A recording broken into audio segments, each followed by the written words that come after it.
Okay, first question. What is my opinion on death? It's bad. And absolute, and everybody goes through it.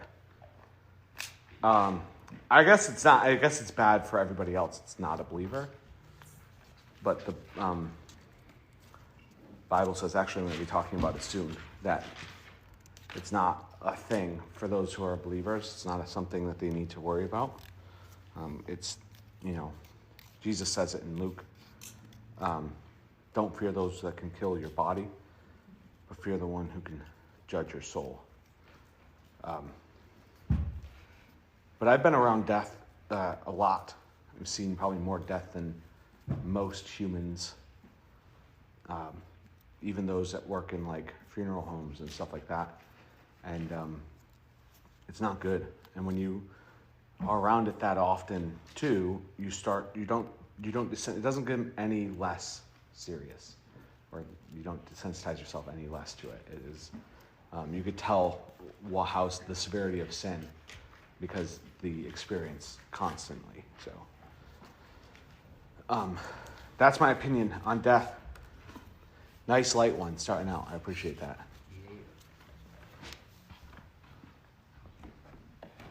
What do the points mean? So I don't know. Maybe the person I'm doing this isn't here. So we do points for the team. We have teams, and I've split the youth group in half and half. So actually Gwen did a lot of that splitting up. So if she wants to complain about her team, then basically we looked and said, these people get along well, so we kind of want to keep them in the same team together, this is the first year we've done that. Next year I'll do teams differently. Maybe some year I'll do boys versus girls, and some years I'll do this versus that or whatever. But the points are ways to individually promote students to get involved in not only in youth group, but in their church. So you get points for attending church, for bringing your Bible, for taking notes in church, for being involved in church ministries, for participating in when we do evening service, or answering questions when they're asked, depending on the circumstance situation. So the more involved each student is with their individual churches, the more points they get. And the idea and the team all accumulates a certain amount of points. And at the end of the season, which is June, here, you put it in the box yourself. Which is June, I will go through and declare winners. So I'll declare the top 5, and then I'll declare the team winner, and the team will get their name inscribed on our youth trophy, and blah, blah, blah, blah, blah. And at June, when everybody graduates, so I have a bunch of 18-year-olds or a few 18-year-olds that are graduating, they will no longer be on teams. If they want to volunteer to help out in youth group, they genuinely have to help out in youth group. They cannot just be like, hey, I'm just here. They can do what I do, take care of the team points, ask the kids questions, do all that. And I'll reset the points again. We did points last summer for like those who did Spirit Week and stuff like that. So it's been fun. Okay. Is it okay for a Christian to watch PG-13 or R-rated movies and not just G? Well, there's PG too if you wanted to know those ratings. I think that is a individual Christian conviction sort of thing. So I think individual Christians should determine what they can handle and what is a stumbling block for them individually. Like I said, I am married, and I've seen more violence and death in real life than anything on TV could ever show me. And I've heard every word under the book. I'm pretty sure outside of like gross sexual conduct in the film, as well with nudity, those kind of things I steer clear from. But for the most part, there's nothing said or seen I haven't said, or maybe said, depending on my age and circumstance in life, or seen. So personally, films and movies isn't a huge conviction for me. There are some that I used to watch, or shows that I used to watch that I have stopped watching. I just can't do it anymore. but I could tell that's a personal conviction thing. So if someone else came up to me and said, hey, I'm a Christian, I know, but I really like the show, there's no judgment on my end. I think that's a personal conviction thing. The Bible does talk about what your eyes see and how you take in things, but I think it's wrong to be specific. Like, you shouldn't look at, I think obviously like pornography and things like that, we should stay away from.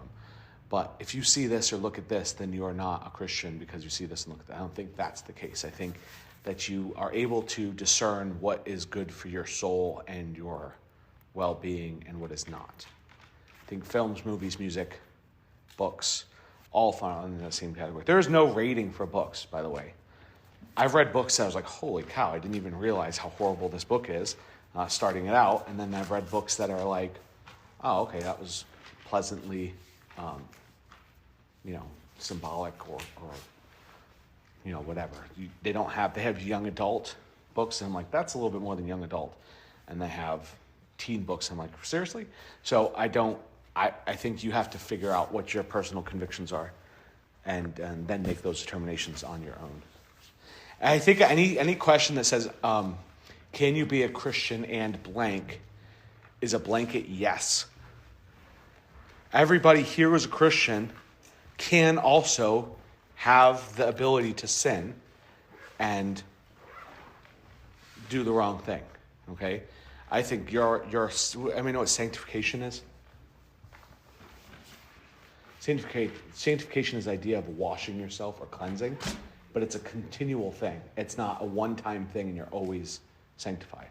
Your sanctification is a continual, everyday thing, right? Anybody here freaked out about germs?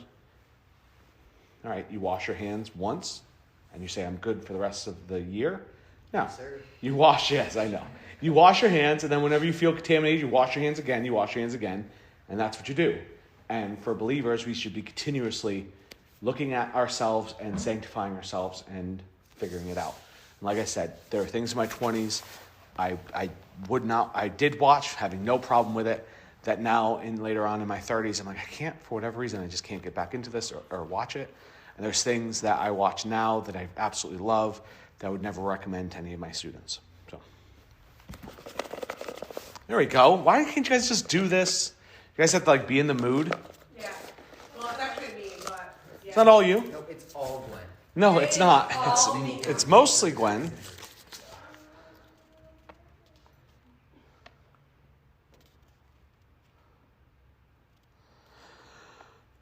You mean, I'm going to reword this, but I've heard that feeling attraction to your boyfriend / crush is lustful / sinful act. Thoughts? Do you mean feelings like sexual feelings or just attraction? Just attraction. Okay, Gwen just answered who the question was. Everybody knew. Care. So yes, you are clearly going to be attracted to the person you are dating or your crush. That's the whole point, right? If you have a crush on somebody or you are dating somebody, I should hope there's some attraction there. What is attraction? What is attraction? It is the qualities of a person that you most like that draws you to them. It could be external and internal qualities. So intelligence could be attracted to me, a sense of humor, like most girls. And I've read all the cosmopolitan magazines I could read. Most every single one, the most attractive thing in a male has been sense of humor, which I think is insane because that's so relative. Well, because you're just lacking it. Yes, totally lacking it. Anyways, I think it's insane. I don't think it's bad. I'm just saying, this really abusive guy is also funny and sarcastic. It seems like a weird thing to be what I find most attractive is sense of humor. Work ethic's not pointed in there. Dependability is not put in there. I think sometimes they avoid what they really want to say is money. But the point I'm trying to make is God has built into you something unique because animals are survival of the fittest. Okay, the animal of the same species that has the most qualities that are most likely to allow your children to survive are the qualities that you will mate with. Right? Humans are so different because there are qualities that have nothing to do with survivability that seem to be qualities that we look into somebody. It's not sometimes it's intelligence, but sometimes it's not. Sometimes that's not the thing that people look at. And what allows you to be most likely to be successful when you're a caveman is very different than the thing that would make you most likely to be successful today. So what you can be attracted to has such a variety, and outward appearance does seem to have a impact. Yes? What I mostly mean is like attracted to their features, like their. Yeah, it's the same thing. Like, for example, most people date and have a relationship within their own race. That's just, statistically speaking, most people who are black end up dating and being attracted to black people. Most people who are white end up dating and attracted to white people, and so on and so forth. That doesn't always happen, obviously, but I'm saying that's most of the case. Right? So there's an external attraction there. Most of the time, you are attracted to your own. You're not your own gender, the opposite gender. That's most of the time, statistically speaking. There are things externally that you're attracted to too, and God has built that into you, right?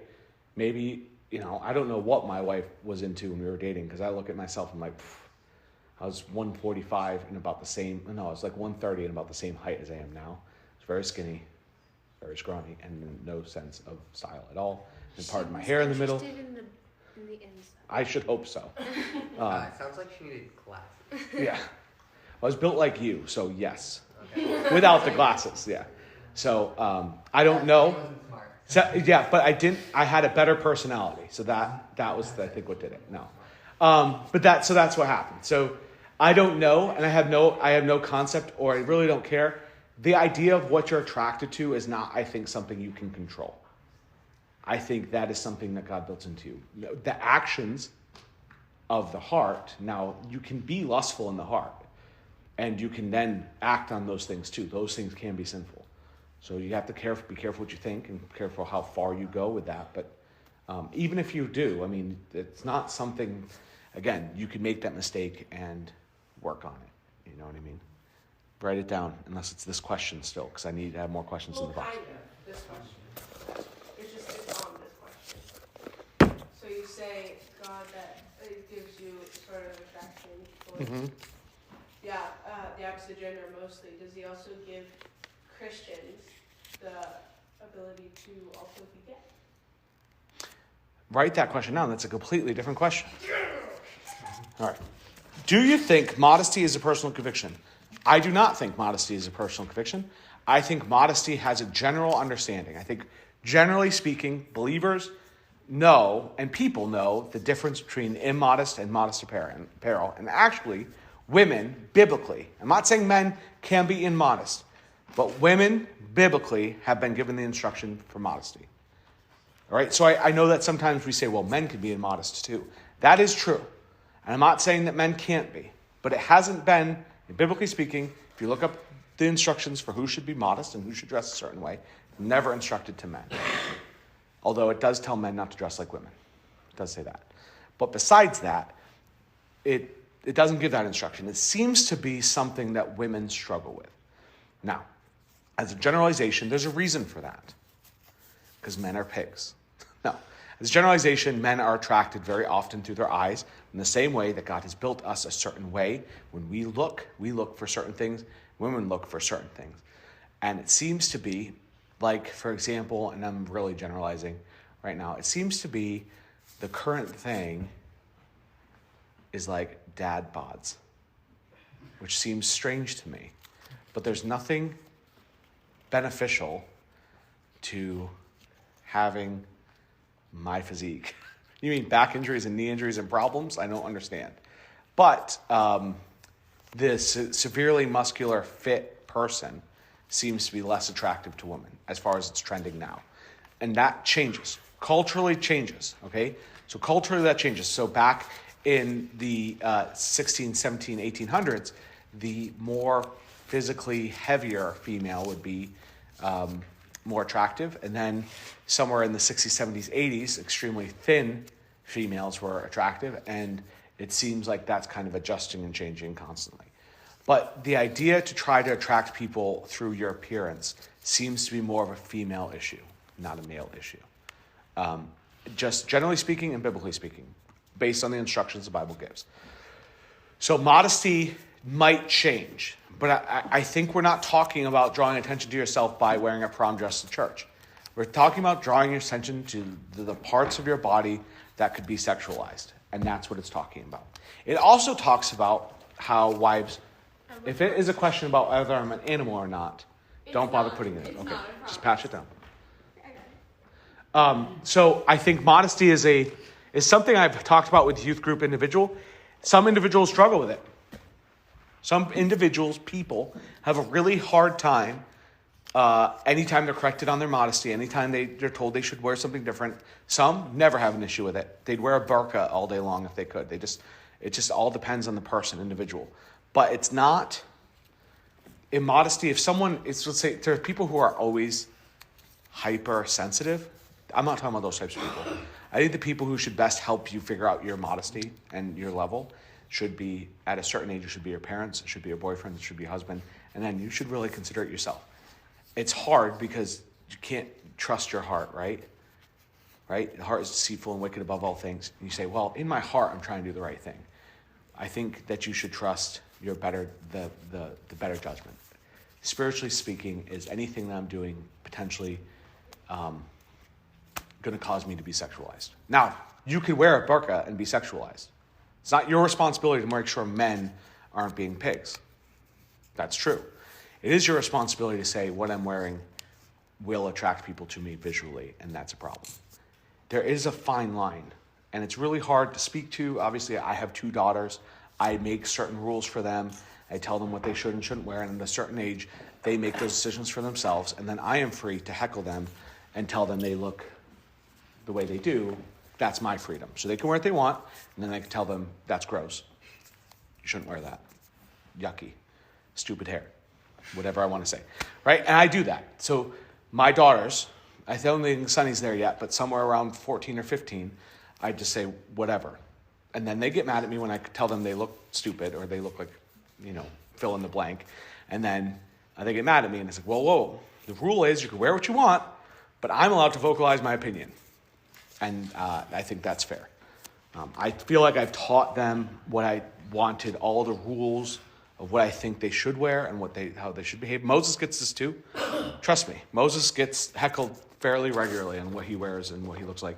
It's not a girl thing specifically. So let's see, what do I got? Where you go, I will go. Oh, sorry. Is it wrong to allow people, specifically children, to dress in clothes usually assigned to the opposite gender so long as they aren't trying to use their clothes to change their gender? I think gender-specific clothing is culturally determined. For example, Spartans believed real men don't wear trousers. It is a quote from Xenophon, the historian about Spartans. He believed that they believed that men wear skirts for the most part and armor. That's what they wear, right? That's just what they believed. Obviously, the Greeks and the Persians had very different cultural norms. And the Persians, they wore pants, trousers, and shirts. That's what they wore, right? So the Greeks looked at them and said they're dressed like women. And they laughed at them and obviously did win that war. But the idea here is that it's cultural, right? So if you say, well, is it wrong for a girl to wear masculine clothing or a boy to wear feminine clothing? I think masculine clothing is way more broad than feminine clothing in our culture. It's pretty clear what feminine clothing is in our culture, right? Form-fitting dresses, skirts, tube tops, things like that. Guys shouldn't be wearing those clothes. Girls, what? Polo shirts, slacks, shoes, like hoodies, like what are you talking about? I think it's a lot more difficult to wear specifically masculine clothing. Now, if you're wearing a 3-piece suit with shoulder pads and it's clearly a men's suit, then yeah, you probably shouldn't be wearing that if you're a girl. But I think that God delineates our genders, okay? And he makes clear and he says men should be wearing women clothing, having long hair, blah, blah, blah, blah. He's specifically trying to be feminine. And I don't think women should be attempting to look more masculine. I think that, I don't know, that is a termination, again, of culture more than it is of biblical norms. You know in your culture whether you are trying to dress and look like a man, and you should not be doing that if you're a woman. You know in your culture if you're trying to dress and look like a woman, and you know what that is if you're a man. And you know what that is. If you're not trying to do that, you're just trying to be comfortable, I can't say, well, you're wearing pants, so that's a man's clothes, and you shouldn't do that. So that changes throughout cultures.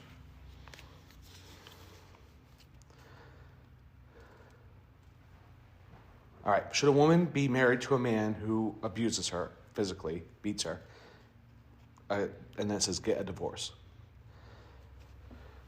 Women can marry whoever they want. All right? The question is, should they remain? That is the choice of the woman. First of all, not divorce. The Bible's pretty clear on the specifics of divorce. Separation and divorce are two different things. You can legally, you could separate yourself from any situation that you're in. All right? If you were married and let's say your husband is just well, I don't know what to call him. Let's say your husband isn't abusive and he hasn't cheated on you and he's just not a good provider. You could separate legally from that situation. Neither of you could sleep with other people, but you could separate yourself from that situation if you want to. All right? You're still bound by marriage. You're still required to be married because you made vows. But there's nothing that says you can't separate from somebody. There's advice about not separating in certain circumstances. And Paul says, not God, but I think you should do this. And that's 1 Corinthians chapter 7 or 8 or 9, somewhere around there. It's in the middle somewhere. However, divorce is very specific. What is the only biblical stipulation for divorce? Go ahead. Sexual immorality. Adultery. That's it. It's not adultery like Matthew, where he says if your eye looks at somebody, you've committed adultery in your heart. No, that doesn't count. It is adultery, the physical act of adultery. You could separate yourself. Again, if you're being abused, please do leave the situation. But divorce is not permitted biblically. Now, let's say you have that situation where he is physically abusing you and you decide to leave. How long do you think it will be before that person who is abusive, and specifically toward females, will try to find and manipulate another woman and then be in that situation again? It normally happens fairly quickly, and then when he commits adultery, you may get a divorce then. But separation is the biblical mandate. So, wait. Write it down. I'm not writing it because it's like, okay. So, I'm just... Nobody's required to get a divorce. They can commit adultery and you can still stay with them. There's no requirements. I know, but so... It's your choice. You have to wait for the other person yes. to do something. If you're the believer, yes. Okay. If you're the believer, then you need to wait for them to commit adultery in order for you to biblically be allowed to be saved. Otherwise, you're committing adultery yourself, according to Jesus. Okay. So if you divorce your wife for any cause but adultery, and then she remarries, you are causing her to commit adultery. That's what the Bible says. What if you're still with them and then they cheat on you? Then you can get a divorce. I just said that. Okay. All right. Let's specify the same question. Ask me in exactly the same way I answered it. Shh.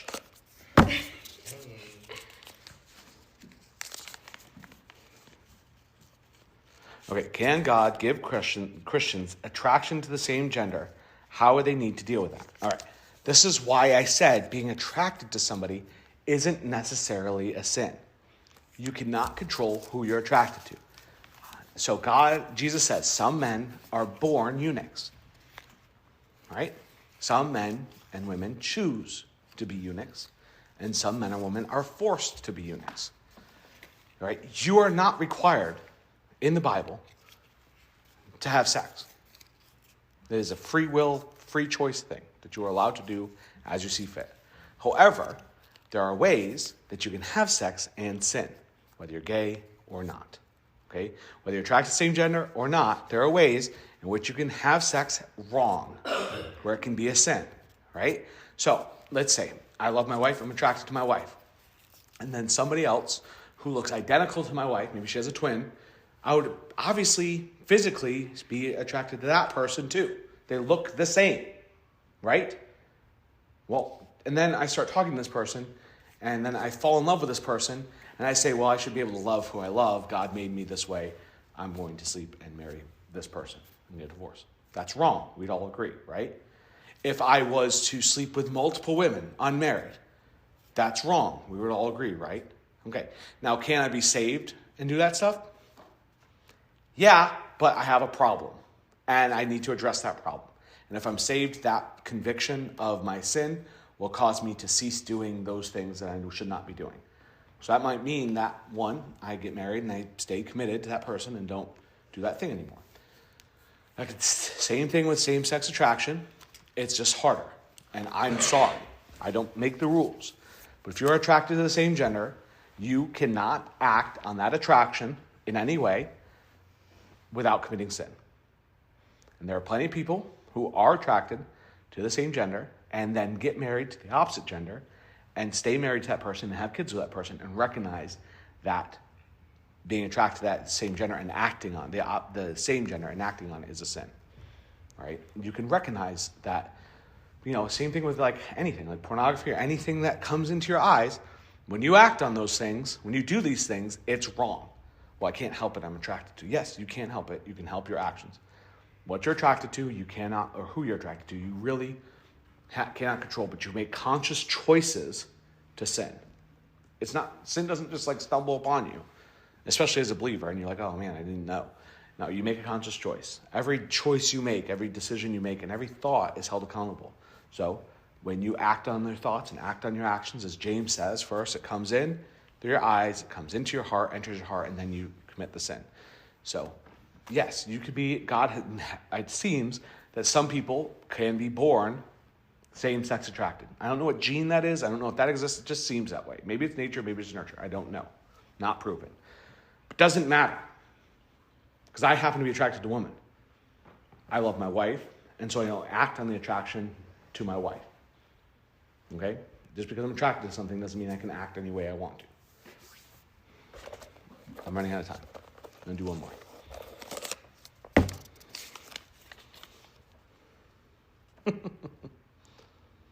Is manifesting or wishing on an inanimate object? I assume the question is it wrong? Or what is it? So this... Is it a sin? I don't know. The idea of manifesting or wishing comes from a horrible book called The Secret. Has anybody read it? Throw it away, okay? Anybody know, Oprah Winfrey kind of endorsed it. It's this idea of coming up with manifesting something into existence. If I think hard enough on it and focus enough on it, it can be true. They also say if you think hard enough about cancer, you won't have cancer. They say you can manifest your health. And the only reason why people get sick is because they don't manifest hard enough. Their thoughts cause them to be sick. It's the same book in The Secret. So this whole idea of manifesting something into reality is garbage. And we can kind of have this idea of like a vision board. And if we vision board it out and make these plans, that's the same thing as making a plan. Right? Vision board, making a plan, you're just calling it something else. One has its roots in the stupid book called The Secret, and the other one has its roots in being intelligent and making plans.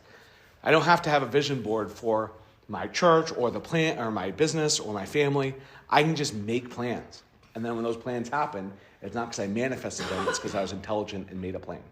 So manifesting and wishing, which I don't like, is a bad practice. If you want to lift up something you desire to the Lord, then pray on it. And the Lord will determine whether it's something that's good for you or not. It's okay to pray for the things you want.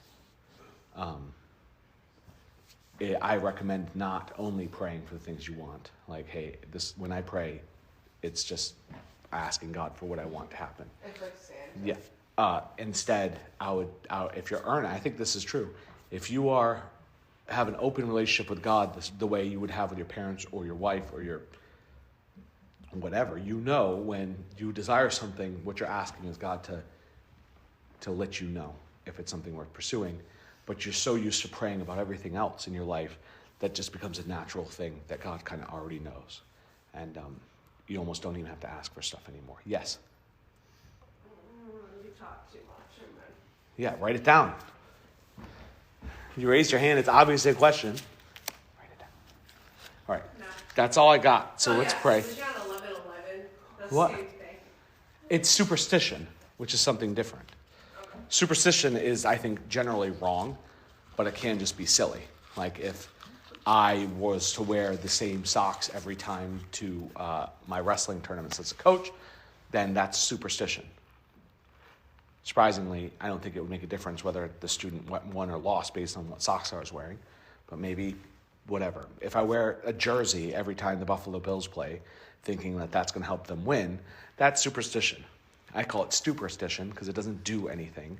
But whatever, sometimes superstition is fun to do, but if you actually believe that if you wish on 11/11, your wish will come true, then you are, one, dumb, and two, misguided because you know that that's not true. So I think we seek truth in what we do. I just wish for that 30 seconds. Yeah. I just wished for that very thing 30 seconds ago. All right, let's pray, and then I got to do points. So if you guys can just either come to the back and let me do that real quick, and then we'll get dismissed.